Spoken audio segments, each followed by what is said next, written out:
ओ यार, मैं क्या करूं? जॉब करूं या बिजनेस? मैं पैशन को फॉलो करूं या फिर पैसों को फॉलो करूं? मैं बाल रहते मिंगल हो जाऊं ये सारी जिंदगी सिंगल बिता दूं? हेलो दोस्तों, क्या आप भी कभी ना कभी किसी ना किसी डिसीजन मेकिंग डिलेमा में फंसते हैं? वो डिसीजन कुछ भी हो सकता है, आपके करियर का हो सकता है, आपकी शादी का हो सकता है, आपके कॉलेज का हो सकता है। क्या आप भी एक ही सिचुएशन को 10 बार अलग अलग तरीके से एनालाइज करने के बाद भी एक डिसीजन पे नहीं टिक पाते? तो हो सकता है कोई ना कोई डिसीजन मेकिंग टूल में आपके पास कमी हो सकता है जिस तरह से आप डिसीजन को एनालाइज करते हैं उसमें कोई गलती हो। तो 2 स्टेप्स होते हैं दोस्तों किसी भी डिसीजन को लेने के लिए। आज हम दोनों स्टेप डिस्कस करने वाले हैं।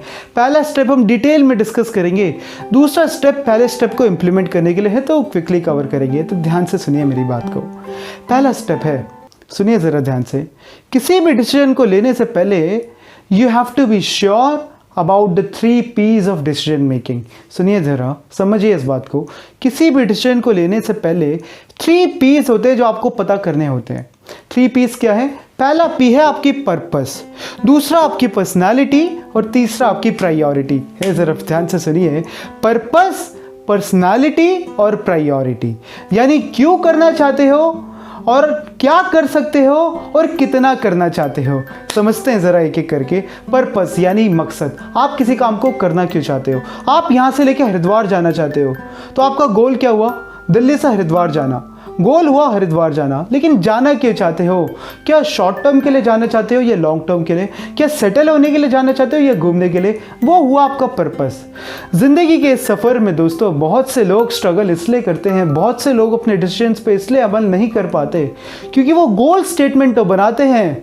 ध्यान से सुनिए, पैसा कमाना एक गोल हो सकता है। मुझे महीने के 2 लाख रुपए महीने कमाने, मुझे 5 लाख रुपए महीने कमाने, मुझे अपनी कंपनी का CEO बनना है, मुझे अपने मार्केटिंग का हेड बनना है, मुझे शादी करनी है नहीं करनी, इस एज में करनी है, सारी चीज़ें गोल होती हैं। लेकिन पर्पस यानी मकसद क्या है ये पता है आपको? पर्पस स्टेटमेंट क्लियर है? बहुत से लोग या तो पर्पस के बारे में सोचते नहीं हैं, ऐसे ही किसी को देखा काम करना शुरू कर दिया, या फिर सोचते भी हैं ना दोस्तों, तो वो जो सोच है वो इल्यूजन्स, फैलेसीज और फैंटेसीज के बेस पे होती है। एक 18 साल के बच्चे से भी कुछ दिनों पहले मैंने पूछा, बेटा तुझे लाइफ में क्या करना है? बच्चा कहता है जी मुझे बिजनेसमैन बनना है। मैंने कहा अच्छा, बिजनेस क्यों करना है? तो भाई कहता है कि मुझे फ्रीडम पसंद है, मैं किसी की इंस्ट्रक्शंस नहीं ले सकता, मैं जॉब के अंदर गुलामी होती है, मैं गुलामी नहीं कर सकता। ये कैसा पर्पस हुआ?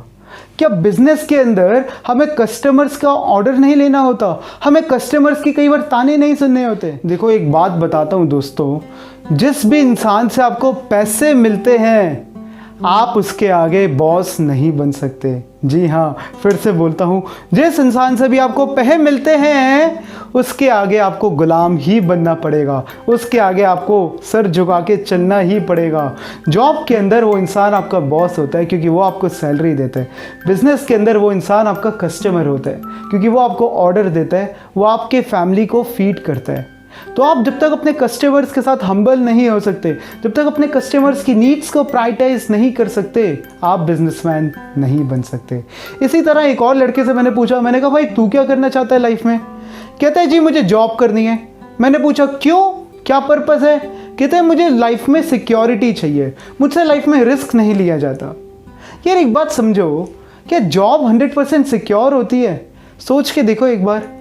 आज से बहुत टाइम पहले ऐसा लगता था कि रियल एस्टेट ग्रो कर रहे हैं, रियल एस्टेट से रिलेटेड सारी जॉब सिक्योर हैं। उसके बाद क्या हुआ? एक दिन अचानक से मोदी जी आए 8 नवंबर को, और डीमोनेटाइजेशन के बाद मानो रियल एस्टेट का बुरा हाल होता गया। आज के टाइम काफ़ी सालों बाद दोस्तों, मान लो कोई इंसान ऐसे ही किसी सोच के साथ 2019 में एक जॉब पकड़ता है ट्रैवल एंड टूरिज्म में। अब उसकी जॉब तो गई, जैसे ही कोरोना वायरस आया उसकी जॉब भी तो गई।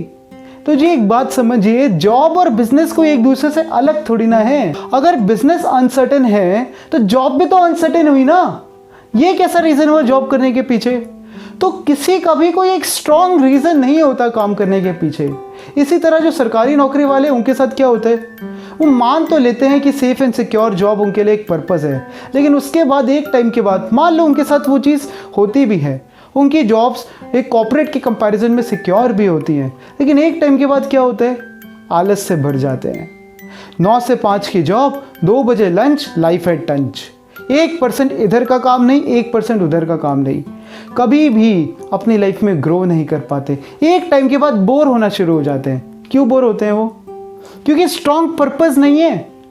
आपने बेसिक्स को पर्पस बना लिया है, समझो इस बात को। पर्पस स्ट्रॉन्ग होने का क्या मतलब हुआ?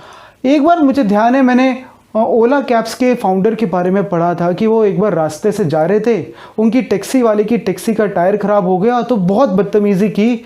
बारिश हो रही थी, फैमिली के साथ थे, वहीं रास्ते पे उन्हें उतार दिया। उसके बाद उन्हें समझ आया कि यार पूरे इंडिया में एक बहुत बड़ी नीड है स्टैंडर्डाइज्ड टैक्सी ऑपरेशंस की। उसके बाद उन्होंने ओला कैब स्टार्ट की। तो ये स्ट्रॉन्ग पर्पस मिल गया ना, एक रीज़न, एक प्रॉब्लम जो दुनिया की वो सॉल्व करना चाहते हैं। इसी तरह ये पर्पस कुछ भी हो सकता है दोस्त। आप अपनी फैमिली से रिलेटेड कोई एक पर्पस सोच सकते हो कि मैं ये काम करूंगा तो मेरे फैमिली के चेहरे पे एक स्माइल आएगी। एक पर्सनल ग्रोथ से रिलेटेड एक पर्पस बना सकते हो कि इस काम करने से मेरी इस स्किल में ऐसा इजाफा होगा।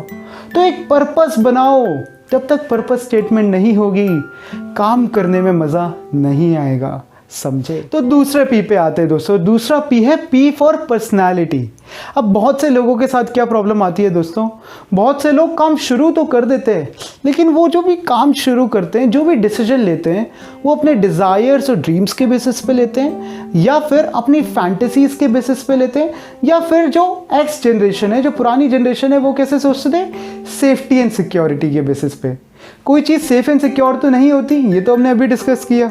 अब ड्रीम्स एंड फैंटेसीज में प्रॉब्लम क्या है दोस्तों, हम हर काम अपने ड्रीम्स के बेसिस पे करना चाहते हैं। इससे क्या होता है, देखिए समझिए एक बात, आपका जो भी ड्रीम है वो क्या है, क्या वो आपकी पर्सनालिटी से रिलेटेड है? ऐसा ज़रूरी नहीं होता। कई बार हम कुछ दूसरे को कोई काम करते हुए देखते हैं, हमारा भी मन करने लगता है। दूसरे को एक बड़ी गाड़ी में घूमते हुए देखते हैं, हमारे अंदर भी एक डिज़ायर आ जाती है। दूसरे को अपने काम से सक्सेसफुल होते हुए देखते हैं, हमें भी लगता है ये काम करना हमारे लिए बेटर है। लेकिन ज़रूरी नहीं है कि वो काम आपके लिए बना हो। आपकी एक यूनिक पर्सनालिटी है दोस्तों, आप उस यूनिक पर्सनालिटी को पहचान पाते हो। वो यूनिक पर्सनालिटी क्या है? आप हो सकता है एक इंट्रोवर्ट हो, या हो सकता है आप एक एक्सट्रोवर्ट हो। आप हो सकते हैं क्रिएटिव ज़्यादा हो, आप हो सकता है लॉजिकल ज़्यादा हो। तो क्या आपको अपनी पर्सनालिटी का टाइप पता है? क्या आपको अपनी पर्सनालिटी की ट्रेट्स पता है? आप हो सकता है हार्ड वर्किंग ज़्यादा हो सकता है आप उतने हार्ड वर्किंग नहीं हो। तो आपका जो भी डिसीजन है, आपके इन पर्सनालिटी के पैरामीटर्स को सेटिस्फाई करना चाहिए। फॉर एग्जाम्पल, आपकी पर्सनालिटी है हेल्थ कॉन्शियस होना। तो हेल्थ कॉन्शियस होने से रिलेटेड कितने ऑप्शंस हैं जिनको आप एक्सप्लोर कर सकते हो। आप एक न्यूट्रिशनिस्ट बन सकते हो, एक योगा ट्रेनर बन सकते हो। तो उससे रिलेटेड जो भी प्रॉब्लम्स हैं दुनिया की, सोचो मेरी पर्सनालिटी में क्या ऐसा कुछ खास है जो मैं इन प्रॉब्लम्स को सॉल्व कर सकता हूँ। सोचो, उससे रिलेटेड अपॉर्चुनिटीज़ को एनालाइज करो और अपना डिसीजन लो। तीसरे पी पे आते हैं दोस्तों। तीसरा पी है पर्पस और पर्सनालिटी के बाद तीसरा पी है प्रायोरिटीज़। आपके पास प्रायोरिटीज़ बिल्कुल क्लियर होनी चाहिए, यानी कोई काम कितना करना है ये आपको पता होना चाहिए। बहुत बार क्या होता है, हम कोई काम शुरू तो कर देते हैं। जैसे एक बिजनेसमैन है, उसने एक बिजनेस स्टार्ट कर दिया, अब हमें ये नहीं पता कि रुकना कब है। वो घर आता है, उसके दिमाग में घर पे भी बिजनेस चल रहा है। वो पार्टी में जा रहा है, उसके दिमाग में तब भी बिजनेस चल रहा है। तो हो सकता है बिजनेस में तो सक्सेसफुल हो जाए, लेकिन लाइफ में तो फेल हो गया। आपको पता होना चाहिए कि कोई काम कितना करना है। ये चीज़ उतनी ही इंपॉर्टेंट है जितनी गोल सेटिंग।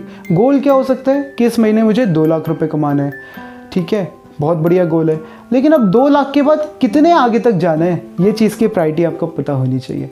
आपकी प्रायोरिटी क्लियर होनी चाहिए कि कोई काम मुझे शॉर्ट टर्म के लिए करना है या लॉन्ग टर्म के लिए करना है। आपको ये चीज़ पता होनी चाहिए कि ये काम मेरे लिए ओनली इंपॉर्टेंट है या मोस्ट इंपॉर्टेंट है। समझे इस बात को। तो आपकी जो प्रायोरिटीज़ है वो 100% क्लियर होनी चाहिए। तो आज एक काम करो दोस्त, आज अपना फोकस पूरी दुनिया से हटा लो। अपना फोकस बाहर की दुनिया से हटा के एक बार अंदर की दुनिया में ले जाओ और आप सोचो कि ये काम मुझे कितना करना है।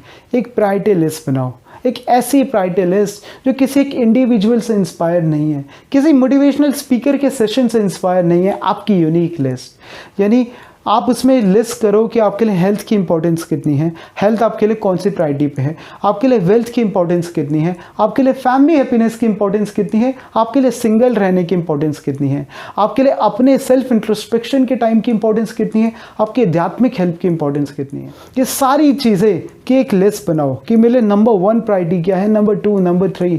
ये लिस्ट आपकी एक यूनिक लिस्ट होनी चाहिए दोस्तों। अब इन तीनों पीस के सेटिस्फाई होने के बाद हम दूसरे पॉइंट पे आते हैं। दूसरा पॉइंट है, ये तीनों ही पीस सेटिस्फाई होने के बाद आप जो भी डिसीजन लेते हो, मान लो आप डिसाइड करते हो कि मुझे जॉब करनी है, मान लो आप डिसाइड करते हो कि मुझे सिंगल रहना है, अब आप उसका बेस्ट केस सिनेरियो और वर्स्ट केस सिनेरियो दोनों एनालाइज करो। ये बहुत इंपॉर्टेंट है। बहुत से लोगों को मैं देखता हूँ वो गलती क्या करते हैं, एक से बेस्ट के सिनेरियो को पकड़ के बैठ जाते हैं, उसके एडवांटेजेस को पकड़ के बैठ जाते हैं। जितनी बड़ी आपकी सक्सेस होती है ना, उससे 3 टाइम बड़ा आपका स्ट्रगल भी होता है। क्या आप वो स्ट्रगल करने को तैयार हो? क्या पता कि आप बहुत कामयाब बन जाओ, लेकिन अगर ऐसा हो गया कि आपको मुंह की खानी पड़ी, क्या आप उस सिचुएशन के लिए तैयार हो? आप बिजनेस करने का डिसाइड करते हो तो बेस्ट के सिनेरियो क्या हुआ कि मैं बहुत कामयाब बन गया, मल्टी मिलियनर, 10 करोड़ रुपए महीने के कमा रहा हूँ। लेकिन वर्स्ट केस सिनेरियो, आपके पास इतने भी पैसे नहीं बचे कि आप अपने आप को फीड कर सको। क्या आप उसे भी एक्सेप्ट करने को तैयार हो? हाँ, मैं ये नहीं कह रहा कि आपके पास एक प्लान होना चाहिए प्रॉपर, मैं ये भी नहीं कह रहा कि आपके पास एक लिस्ट होनी चाहिए प्रॉपर। वो चीज़ें हम धीरे धीरे फिगर आउट कर सकते हैं, वो चीज़ें हम धीरे धीरे उसको एक बैकअप प्लान में बना सकते हैं। लेकिन क्या आप subconsciously, psychologically worst case scenario को एक्सेप्ट कर सकते हो? इतने कॉन्फिडेंस से बोल सकते हो कि वर्स्ट केस भी हो गया सो आई विल मैनेज, तब उस डिसीजन को ले लो। तो जो भी अभी तक मैंने बोला उसे एक लाइन में समराइज करूं तो आपका डिसीजन एक यूनिक डिसीजन होना चाहिए जो आपकी पर्सनालिटी, प्रायोरिटी और नीड्स पे बेस्ड हो। आपका पर्पस एक यूनिक पर्पस होना चाहिए जो दुनिया से इन्फ्लुएंस नहीं, आपकी खुद की प्रॉब्लम से, खुद की लाइफ से इन्फ्लुएंस्ड हो। और जो भी डिसीजन पे आप पहुंचो, आपको उसका बेस्ट के सिनेरियो और वर्स्ट के सिनेरियो दोनों एनालाइज करना है। समझे इस बात को। अब एक छोटी सी चीज़ बताता हूँ दोस्तों, इस बात को जितनी जल्दी हो सके अपने दिल और दिमाग में बैठा लो, ध्यान से सुन लो। आप जो भी डिसीजन पे पहुंचोगे 3 पीस को एनालाइज करने के बाद, एक टाइम बाद आपको उस डिसीजन में कुछ ना कुछ कमी तो दिखेगी ही।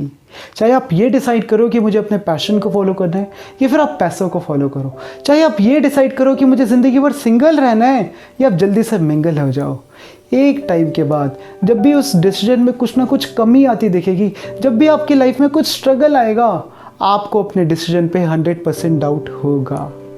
कभी भी उस समय अफसोस मत करना, कभी भी अपने पास के डिसीजंस को लेके परेशान मत होना, क्योंकि उस समय आपने जो भी डिसीजन लिया, जैसा भी डिसीजन लिया, उस टाइम के हिसाब से बेस्ट डिसीजन था।